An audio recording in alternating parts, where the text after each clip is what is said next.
అందరికీ శనార్థులు. ఎట్లన్నారు అందరూ? నాకు తెలుసు మీరు మంచిగానే ఉంటారు, అట్లనే ఉండాలి కూడా. మీ ఆనందమే మా సంతోషం. సరే మరిగా మీకెరికే గీ టయానికి నేను వచ్చిందంటే గీ పిల్ల బరాబర్ ధమాకా దుమ్ము దులిపే న్యూస్లను తీసుకొత్తదని. మీరు అనుకున్నట్టుగానే ధమాకా న్యూస్లను దుమ్ము దుల్పనికే పట్టుకొచ్చిన కాబట్టి మన ఛానల్ మార్చకుండా వార్తలు పురాగు ఓడిసేదాకా చూస్తూనే ఉండుండ్రి. సరే మరిగా మన ధమాకా న్యూస్లను చాలు చేద్దామా? చలో షురు. ఇక ఎప్పుడెప్పుడా అని కళ్ళు కాయలు కాసేటట్టు కళ్ళల్లో ఒత్తులేసుకొని చూస్తున్న తెలంగాణ పబ్లిక్ కోసం కానీ రేవంతం సర్కారు పెద్ద శుభవార్తని చెప్పిందిల్లా. ఇంకంతనే కాదు, ఈ కొత్త రేషన్ కార్డులల్లో షాన్నే మార్పులు చేర్పులు చెప్తున్నదట. గీ ముచ్చట నేను చెప్తలేను, స్వయంగా కాంగ్రెస్ పెద్ద లీడరే చెప్పిన మాట. కావాలంటే మీరే చూడండి. కొత్త రేషన్ కార్డుల కోసం చూస్తున్నటువంటి వాళ్ళకు శుభవార్తనే చెప్పిందుల్లా తెలంగాణ సర్కారు రేవంత్ రెడ్డి సారు. కొత్త కార్డులలో కీలక మార్పులు చోటు చేసుకున్నాయి. రేషన్ కార్డుల యువతలలో మార్పులు రానున్నాయని చెప్పి పౌర సరఫరాలు నీటి పారుదల శాఖ మంత్రి అయినటువంటి ఎన్ను ఉత్తమ్ కుమార్ రెడ్డి సార్ చెప్పుకుంటూ వచ్చిండు. రేషన్ కార్డులు ఇక రెండు రకాలుగా ఉంటాయని చెప్పిండు అయ్యా. అయితే రేషన్ కార్డుల పంపిణీ ఎప్పటి నుంచి ప్రారంభం అవుతుందనే ముచ్చట్ల మీద కూడా మంత్రి క్లారిటీ ఇచ్చుకుంటూ వచ్చిండు.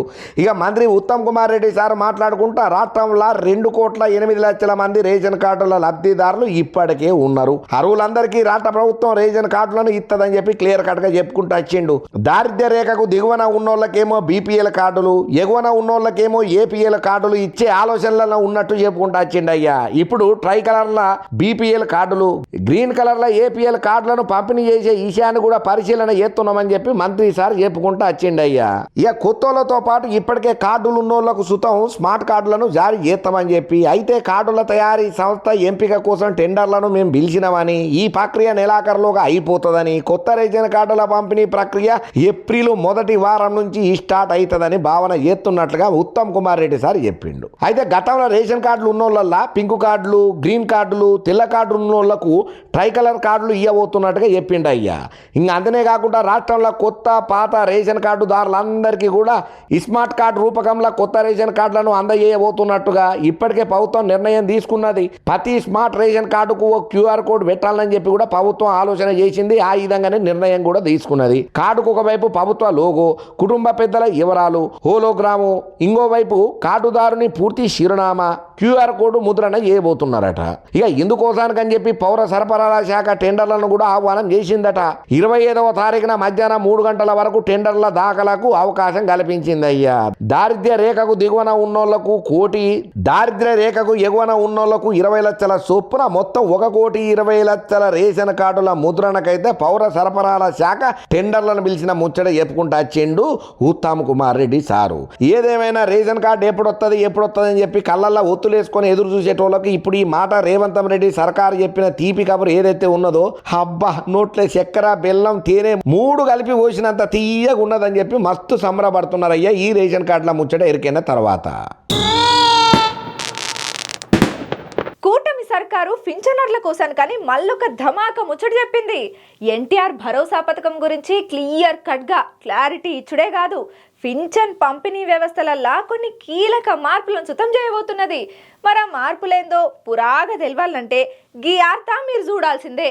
ఇక ఆంధ్రప్రదేశ్ సర్కారు పింఛన్దారులకు మళ్ళొక్క శుభవార్తనే చెప్పిందిల్లా. ఎన్టీఆర్ భరోసా పథకం కింద పింఛన్ విధానం మీద స్పష్టత ఇచ్చుడే కాదు, పింఛన్ పంపిణీ వ్యవస్థలల్లో కీలక మార్పులను చేసుకుంటూ వచ్చింది.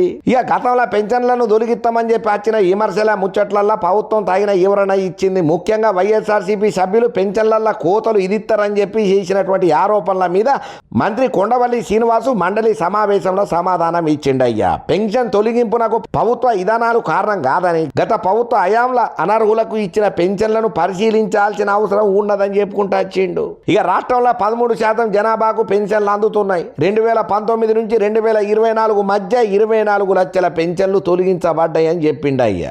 అయితే కొత్తగా పెన్షన్లు మంజూరు చేయనీకే ప్రభుత్వం చర్యలు తీసుకుంటున్నదని చెప్పిండయ్యా. పెన్షన్ పొందే ప్రతి వ్యక్తి చనిపోయిన తర్వాత ఆయన జీవిత భాగస్వామికి పెన్షన్ ఇచ్చే స్పౌస్ పెన్షన్ విధానాన్ని ప్రభుత్వం అమలు చేస్తున్నది. ఇదే కాకుండా పెన్షన్ బదిలీకి కూడా అవకాశం కల్పించడంతో చాలా మంది లబ్ధిదారులకైతే రిలీఫ్ దొరికిందయ్యా.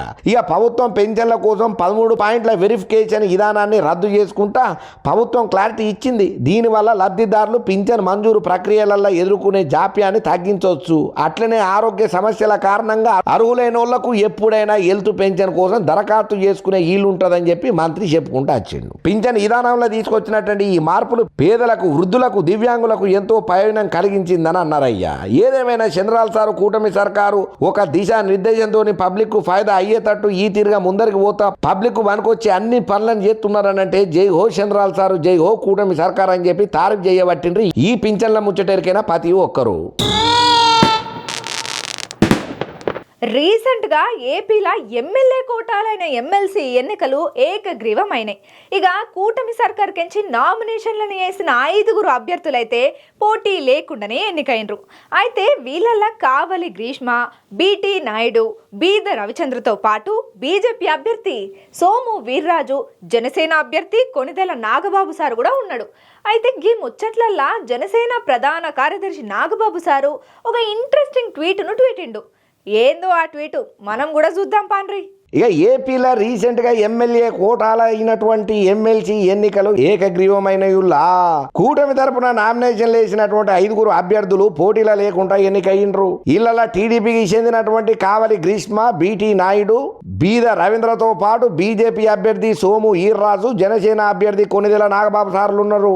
ఇక వీళ్ళకు పోటీగా ఇతర నామినేషన్లు ఏవి లేకపోవడంతో ఎమ్మెల్సీలుగా ఎన్నికైనట్లుగా రిటర్నింగ్ అధికారి ప్రకటన చేసిండయ్యా. ఇక ఈ ముచ్చట్లలో జనసేన ప్రధాన కార్యదర్శిగా ఉన్నటువంటి కొనిదెల నాగబాబు సారు ఎమ్మెల్సీ గానికే నాకు సహకారం చేసిన వాళ్ళందరికీ ధన్యవాదాలు, ప్రత్యేకమైనటువంటి కృతజ్ఞతలను చెప్పుకుంటా ఓ ప్రకటన అయితే విడుదల చేసిండు. ఇందులో ముఖ్యంగా సీఎం చంద్రాల సారు తమ్ముడు డిప్యూటీ సీఎం అయినటువంటి పవన్ కళ్యాణ్ సార్కు ప్రత్యేకమైనటువంటి కృతజ్ఞతలు చెప్పుకుంటా అట్లనే ప్రభుత్వ పరిపాలన ప్రజాసేవ చేసేందుకు గాను ఎమ్మెల్సీగా పోటీ చేసి ఎన్నికయ్యే అవకాశాన్ని కల్పించినటువంటి చంద్రాల సారుకు, పవనాల సారుకు కృతజ్ఞతలు అని చెప్పుకుంటా వచ్చిండయ్యా. ఇక అట్లనే ఎమ్మెల్యే కూడా ఎమ్మెల్సీగా ఎన్నికయ్యేందుకు సహకారం చేసినటువంటి ప్రతి ఒక్కలకు పేరు పేరున నేను ధన్యవాదాలు చెప్తున్నా అని నాగబాబు సార్ చెప్పుకుంటా వచ్చిండు. ఇక ఆయనతో పాటు ఎమ్మెల్సీలుగా ఎన్నికైనటువంటి కావలి గ్రీష్మ, బీటీ నాయుడు, బీద రవిచంద్ర, సోము ఈర్రాజు, నాగబాబు సార్ శుభాకాంక్షలు చెప్పుకుంటా వచ్చిండయ్యా. ఇంకా అంతనే కాకుండా నామినేషన్ సందర్భంలో నా ఎన్నంటి ఉన్నటువంటి జనసేన మంత్రి నాదెండ్ల మనోహరం సార్కు, నారా లోకేశం సార్కు, బీజేపీ శాసనసభ పక్ష నేత విష్ణుకుమార్ రాజుకు, ఎమ్మెల్యే కొనతాల రామకృష్ణంకు కూడా ప్రత్యేకమైనటువంటి నా అభినందనలు అని చెప్పుకుంటా వచ్చిండు. ఇక వీళ్ళతో పాటు యావత్తు జనసేన ఫ్యామిలీకి నేను ప్రత్యేక అభినందనలు చెప్తున్నా అని అనుకుంటా వచ్చిండు అయ్యా. ఇక ఏదేమైనా కానీ నాగేంద్రబాబు సార్ ఇట్లా ట్వీట్ చేసుడితోటి మస్తు వైరల్ అవుతున్నది. ప్రతి ఒక్క ఫ్యాన్స్ మస్తు ఆనందపడుతున్నారు నాగేంద్రబాబు చెప్పినటువంటి కృతజ్ఞతలకు సంబంధించిన ట్వీట్ల మీద. కూటమి ప్రభుత్వం అధికారంలోకి వచ్చినాక రోజుకో శుభవార్తను వాళ్ళు చెప్తానే ఉన్నారు, మనం ఇంటనే ఉన్నాం. అయితే ఇప్పుడు మంత్రి లోకేశం సార్ చెప్పిన ధమాకా ముచ్చట్నైతే ఇన్న ప్రతి ఒక్కరు మస్తు సంబరపడబట్టిల్లు ఆంధ్ర పబ్లిక్. మరి గంత మంచి వార్తను ఊరియకుండా చూపిస్తా చూడండి. కూటమి ప్రభుత్వంలో మంగళగిరిని అన్ని విధాలుగా అభివృద్ధి చేస్తామని చెప్పి విద్యా ఐటీ శాఖల మంత్రి నారా లోకేశం సార్ చెప్పుకుంటా వచ్చిండయ్యా. మంగళగిరి పట్టణంలో విజే కాలేజీ దగ్గర బైపాస్ సర్వీస్ రోడ్డులో టీడీపీ బోర్డు పాలక మండలి సభ్యురాలు తమ్మిశెట్టి జానకిదేవి కొత్తగా ఏర్పాటు చేసినటువంటి శ్రీ సన్ఫ్లవర్ హ్యాండ్లూమ్స్ షోరూమ్ ను మంత్రి లాంఛనంగా స్టార్ట్ చేసిండయ్యా. ఇక ముందుగాల షోరూమ్ దగ్గరకు పోయినటువంటి మంత్రి లోకేశం సారు కూటమి నాయకులు, పార్టీ శ్రేణులు ఇక గట్టిగానే బాంబులను కాల్చి అద్భుతంగా స్వాగతం అయితే వాళ్ళకిల్లు నారా లోకేశం సార్కు. ఇక దాని తర్వాత శ్రీ సన్ఫ్లవర్ హ్యాండ్లూమ్స్కు రిబ్బనింగ్ కటింగ్ చేసి షాప్ను అయితే ఓపెన్ చేసిండు. ఇక ఈ సందర్భంగా మంత్రి లోకేశం సార్ మాట్లాడుకుంటా ప్రభుత్వ చెరువు, కొండ పోరంబోకు రైల్వే భూములల్లో దశాబ్దాలుగా నివాసం ఉంటున్నటువంటి వాళ్లకు పట్టాల పంపిణీ కసరత్తు స్టార్ట్ అయింది. మంగళగిరి పబ్లిక్ దశాబ్దాల కాలం 100 పడకల దవాఖానా, కార్పొరేట్ దవాఖానాలకు ధీటుగా ఉండేటట్టుగా అత్యాధునికమైనటువంటి సౌకర్యాలతో నిర్మాణం చేయాలని అంటున్నారు. మేము అట్లనే చేస్తాం. ఇప్పటికే డిజైన్లు కూడా మనం రెడీ చేసుకొని పెట్టుకున్నాం. తొందరలోనే పనులను స్టార్ట్ చేయబోతున్నాం. Under ground drainage DPR ready అయ్యింది. మే నెల నుంచి పనులను స్టార్ట్ చేస్తున్నాం. ఏడాదిన్నరలోనే పూర్తి చేస్తాం. Water pipe line, underground gas, పవర్తోని పాటు పార్కులు, కమ్యూనిటీ భవనాలను కూడా నిర్మాణం చేస్తాం. ఇక ఇప్పటికే ఎస్ఎల్ఎన్ పార్కు నిర్మాణ పనులు అయితే ఓడిచిపోయినాయి. మంగళగిరిలో ట్రాఫిక్ సమస్య పరిష్కారానికి రాజధాని అమరావతి నుంచి రోడ్డు నెంబరు 13, 15ను మంగళగిరికి అనుసంధానించి ట్రాఫిక్ కు తక్లీఫ్లు లేకుండా చూస్తామని అన్నాడయ్యా. ఇంక అంతేకాకుండా ప్రముఖ దేవాలయాల తలాలల్లో కూడా మంగళగిరి లక్ష్మీ నరసింహస్వామి గుడిని కూడా అభివృద్ధి చేస్తామని చెప్పుకుంటా వచ్చిండు. ఇక ఈ కార్యక్రమంలో శాసన మండలి చీఫ్ విప్ అయినటువంటి Panchumarthi Anuradha, Padmashali welfare and development corporation chairman Nandam Abbaddayya, Tammisetti Janakidevi కుటుంబ సభ్యులు, ఇక చాలా మంది ఇట్లా లిస్టు చెప్పుకుంటా పోతే పెద్దనైతే కానీ మొత్తానికైతే లోకేయం సారు ఆంధ్రప్రదేశ్ భవితవ్యాన్ని గుర్తు చేసుకుంటూ అభివృద్ధి పనుల మీద గట్టిగానే ఫోకస్ పెట్టిందన్న ముచ్చట తెలిసి చాలా మంది అయితే సంబరాలలో మునిగిపోతున్నారయ్యా. నన్ను రాజ్యసభకు పంపితేనే నేనేందో చూపెడతా, నన్ను పంపుండ్లి అని పెద్ద పెద్దోలు అనుడు మనం ఇంటనే ఉన్నాం కదా. సరే నువ్వన్నట్టే నిన్ను రాజ్యసభకు ఒగాల దోలినమే అనుకో, ఏం చేస్తావని అడిగితే గింత కూడా అటు నుంచి ఆన్సరే రాదు. మీదకెంచి ఎడ్డెడ్డి సూప్లను చూస్తుంటారు. గిదే కామను. కానీ గిడ మన పెద్ద డైరెక్టర్ సార్ వాళ్ళ నాయన రాజ్యసభకు ఇచ్చిన కొన్ని ఐడియాలకైతే అందరూ షాక్ తిన్నారట. ఇక వివిధ రంగాలకు చెందిన వాళ్ళు ప్రముఖులు ఉంటారు కదా, వాళ్ళు కొలువు తీరే రాజ్యసభలో ఇప్పటి వరకు ఎంతో మంది అచ్చీళ్ళు పోయినరయ్యా. ఇక వీళ్ళందరికీ విభిన్నంగా ప్రముఖ సినిమా కథ రచయిత ఉన్నాడు కదా, గాదేనోళ్ళ మన రాజమౌళి సార్ వాళ్ళ నాయన విజయేంద్ర ప్రసాద్ సారు. గా సారు కొన్ని ఇంట్రెస్టింగ్ ముచ్చట్లే మాట్లాడుకుంటూ వచ్చిండు రాజ్యసభలో.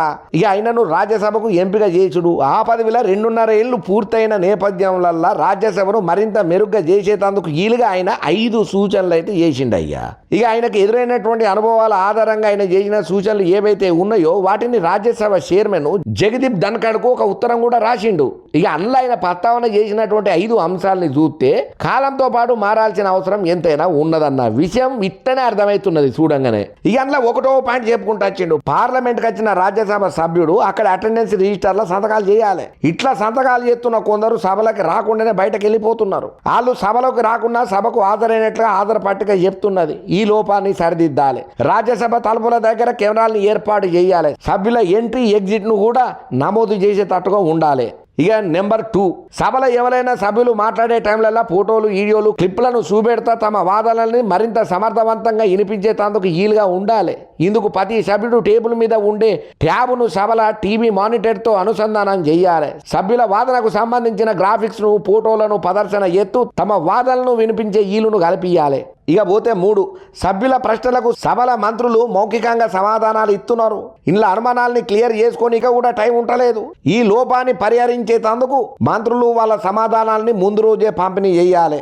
అట్లా చేస్తే ఆ సమాధానాల్ని సభ్యులు చదివి మరింత అర్థమైనంత అనుబంధ ప్రశ్నలు వేసే అవకాశం ఉంటుంది. ఇక పోతే 4, రాజ్యసభను పొద్దుగాల 11 గంటలకు కాకుండా 9 గంటలకే సమావేశం అయ్యేటట్టు చూడాలి. ఈ 2 గంటల అదనపు సమయంలో మన రాష్ట్రాల సమస్యల మీద మాట్లాడాలని భావించే సభ్యులందరికీ అవకాశం ఇవ్వాలి. ఇక చివరగా 5, మనిషి సగటు జీవితకాలం 77 ఏళ్లకు పైగా పెరిగింది. చాలా మంది రిటైర్ అయిన ఉద్యోగులు 70 ఏళ్ల వయసులో శలాకిగా ఉంటున్నారు. వాళ్ళ సుదీర్ఘ అనుభవాన్ని చక్కగా ఉపయోగం చేసుకోనికే గంగా, యమున నది పరివాహక ప్రాంతాలలో ఏటా వచ్చే వరదల నివారణ తదితర సంక్లిష్ట అంశాల మీద పరిశోధనలు చేసి పరిష్కారాన్ని చూపే ఆసక్తి ఉన్న సభ్యులతోని ఒక ప్యానెల్ను ఏర్పాటు చేయాలి. సదరు ప్యానెల్కు దేశ విదేశీ నిపుణులతోని చర్చించి అధికారాన్ని కల్పించాలి. వాళ్ళు ప్రతిపాదించే పరిష్కారాలను సభల చర్చించి ఆచరించేటట్టుగా ఉంటే ఉభయ సభలల్లో ఆమోదం పలికేటట్టు చెయ్యాలి. ఇక ఏదేమైనా విజేంద్ర ప్రసాద్ సార్ అయితే గట్టిగానే 5 సూచనలు రాజ్యసభ సభ్యులను ఉద్దేశించి రాజ్యసభకు సంబంధించినటువంటిది ఇచ్చేయండి. కానీ